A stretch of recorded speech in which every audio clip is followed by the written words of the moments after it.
economista y columnista del diario Portafolio. Muy buenos días.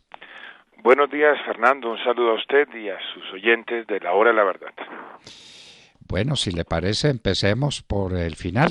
Lo que hizo el Banco de la República ayer no es una indicación clara de que los bancos estaban entrando en una situación de liquidez supremamente peligrosa.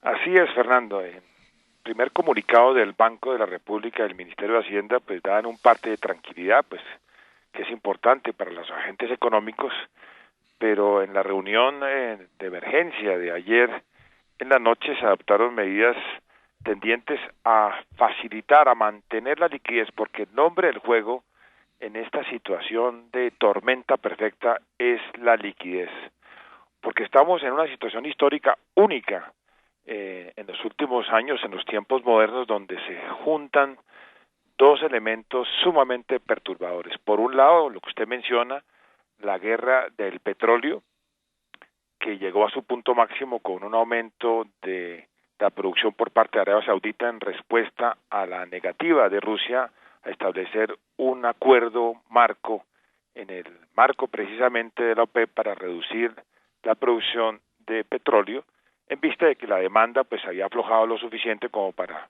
prever una disminución del precio del barril de petróleo. Pero lo que ocurrió finalmente fue el desplome de los precios, como usted lo ha mencionado. El banco entonces anoche anunció diversas medidas para mantener la liquidez, con el propósito de que diferentes entidades privadas puedan acceder a las líneas de emergencia del banco hasta 17 billones de pesos, y además mecanismos para mantener las coberturas cambiarias para facilitar la negociación de dólares hasta por $1.000 millones. Y repito, aquí el hombre es la liquidez, porque no solamente están en riesgo pues los bancos, los que componen el sistema bancario colombiano, sino, por ejemplo, por supuesto, las líneas aéreas, las agencias de viaje, los restaurantes, las firmas que organizan congresos, que organizan foros, la Feria del Libro. Estamos ante una situación de contención del coronavirus que se ha sumado a la guerra del petróleo, y los dos elementos confluyen en lo mismo, en un desplome de la economía. Entonces, lo que hizo ayer el banco se esperaba hace varios días.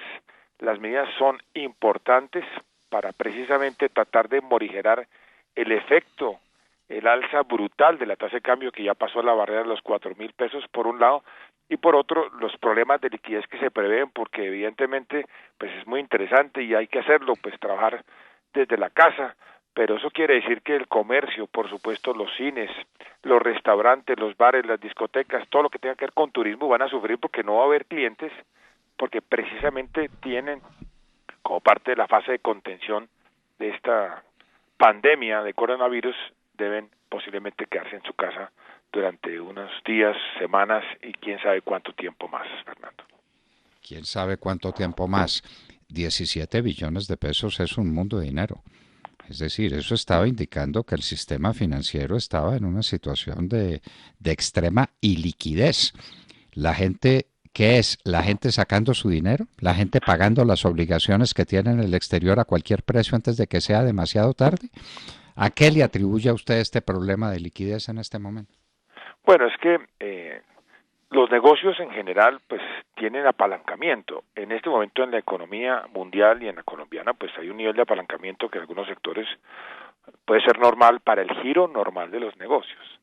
Pero en el momento en que las ventas se desploman en diferentes frentes, se caen las ventas y las deudas siguen. Entonces genera un efecto de caja inmediato que pone en riesgo a los sectores afectados.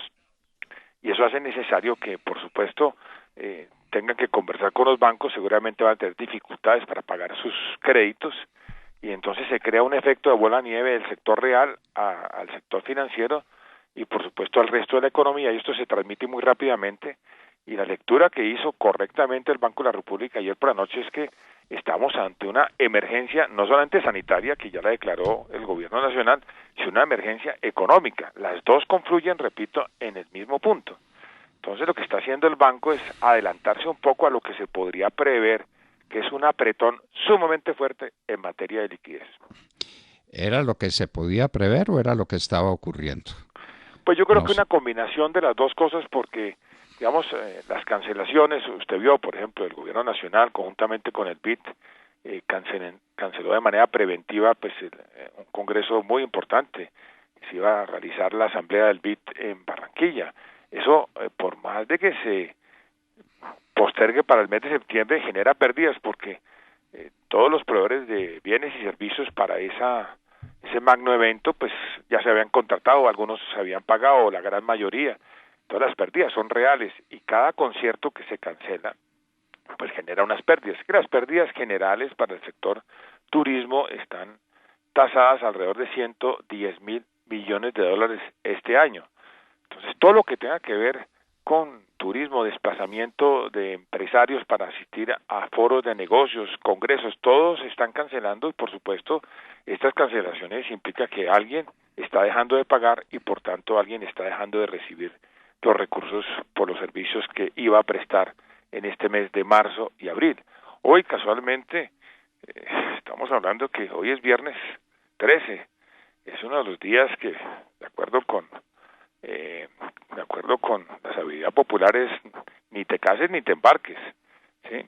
Ahora, estamos viendo también una gran diferencia respecto a la crisis del año 2008, donde tenemos por fortuna un sistema financiero mucho más sólido, que aprendió las lecciones, que ha capitalizado, que ha fortalecido su patrimonio, está en mejores condiciones que hace 12 años para enfrentar este temporal.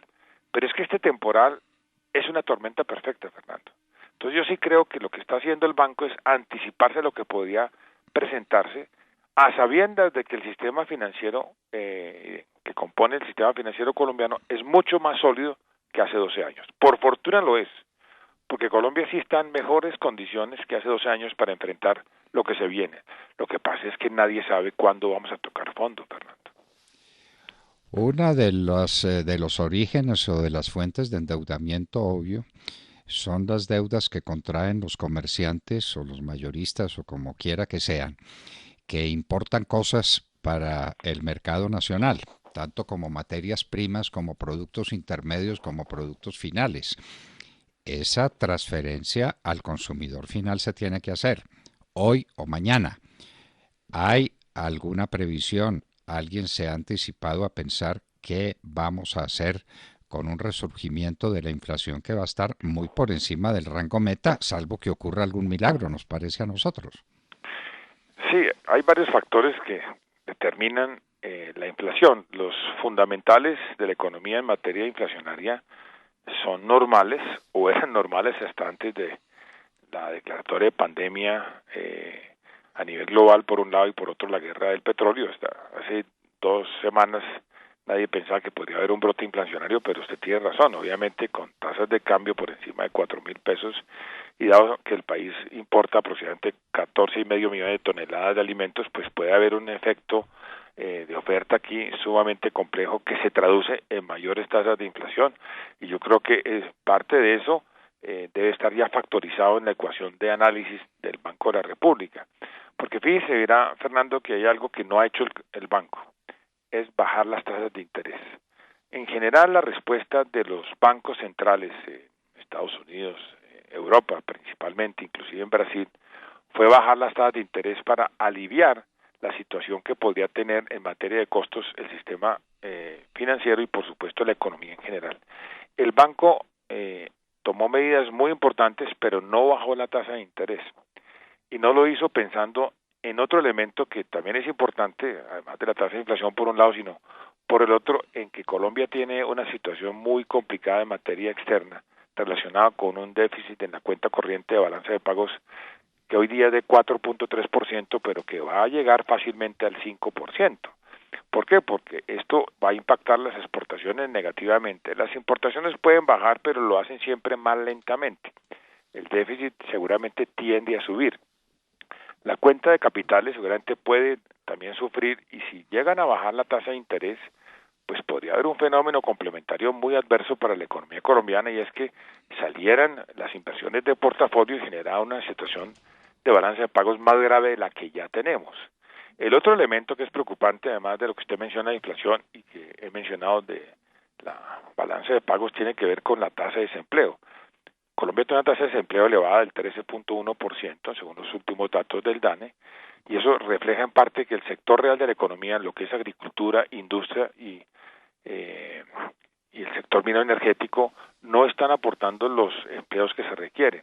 Entonces, para poder complementar esto con medidas económicas, el gobierno nacional debe implementar posiblemente unas medidas para incentivar rápidamente los sectores productivos que generan empleo, que generan riqueza.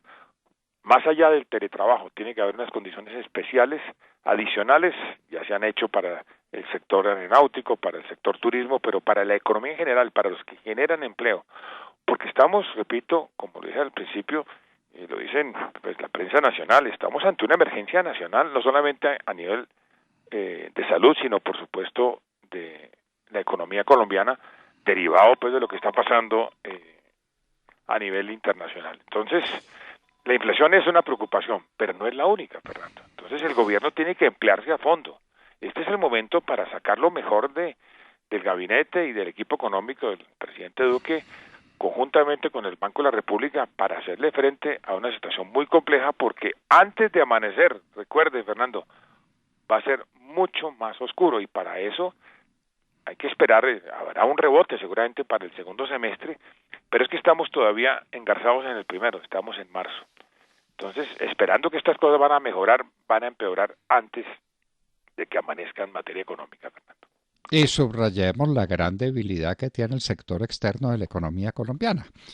Un déficit en cuenta corriente gigantesco, un déficit en la balanza comercial tranquilamente de $1.000 millones al mes, porque no estamos exportando. Esa es la verdad, esa es la verdad.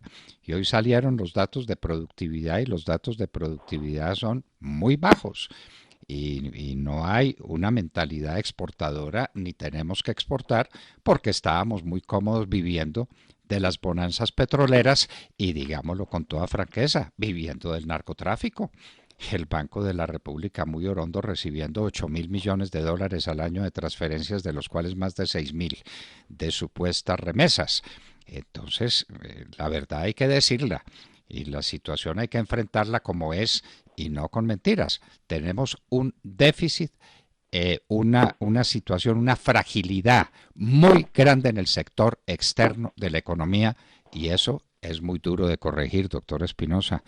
El padre suyo y el doctor Carlos Lleras Restrepo cambiaron la historia de Colombia en el año 67 cuando pusieron al país entero a pensar en las exportaciones.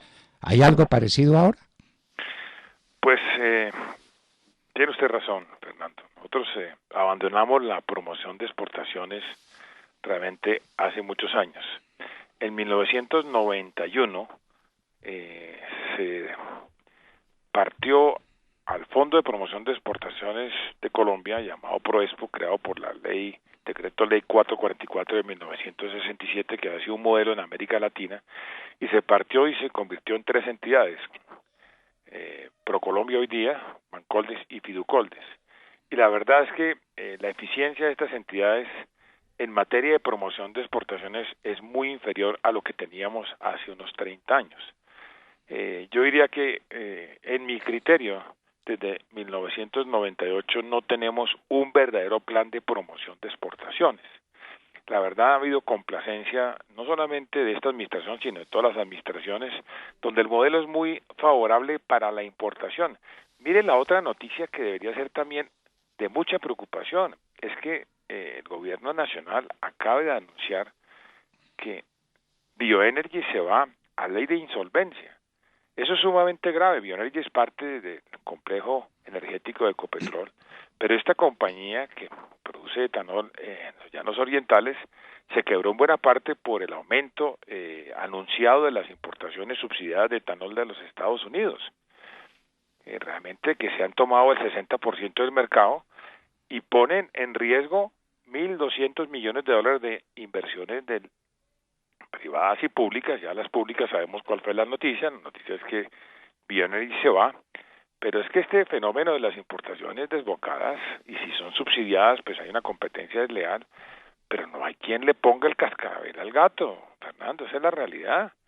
Entonces, pues sí, usted tiene razón. Aquí lo que hay que hacer es volver a lo básico, y volver a lo básico es fomentar las exportaciones de Colombia y, por supuesto, defender la producción nacional frente a la competencia desleal. Eso es lo mínimo que esperamos, no solamente de este, sino de todos los gobiernos, los pasados, los presentes y los que vengan. Recuerde que el doctor Carlos Lleras Restrepo y su ministro de Hacienda, don Espinosa Valderrama, esculpieron con letras de molde en el corazón de los colombianos una frasecita: exportar o morir. O morir. Eso no lo volvió a decir nadie, porque estábamos muy contentos con el dinero de la droga, muy contentos con las bonanzas petroleras, y esa frase no se volvió a repetir. Y esa frase es del año, finales del año, no, de comienzos, exactamente, marzo del 67. Estamos exactamente en marzo del 67, cuando Carlos Lleras y su ministro de Hacienda le decían al país: exportar o morir. Y el país prefirió exportar, y el país cambió, y nos convertimos en un país con mentalidad exportadora hasta que llegó aquello pues del embeleco de las exportaciones. Esa es otra historia. Doctor Andrés Espinosa Fémbar, muchísimas gracias por estar con nosotros en la hora de la verdad. Esperemos que ocurre, pero no esperemos sentados.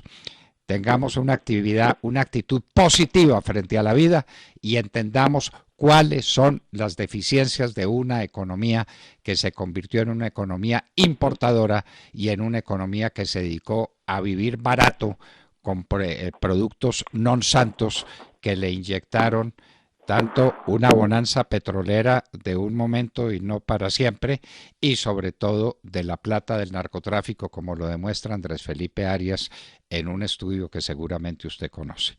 Doctor Andrés Espinosa Fémbar, de nuevo, muchísimas gracias por estar en la hora de la verdad. Mil gracias, Fernando, un saludo y mil gracias nuevamente por esta llamada.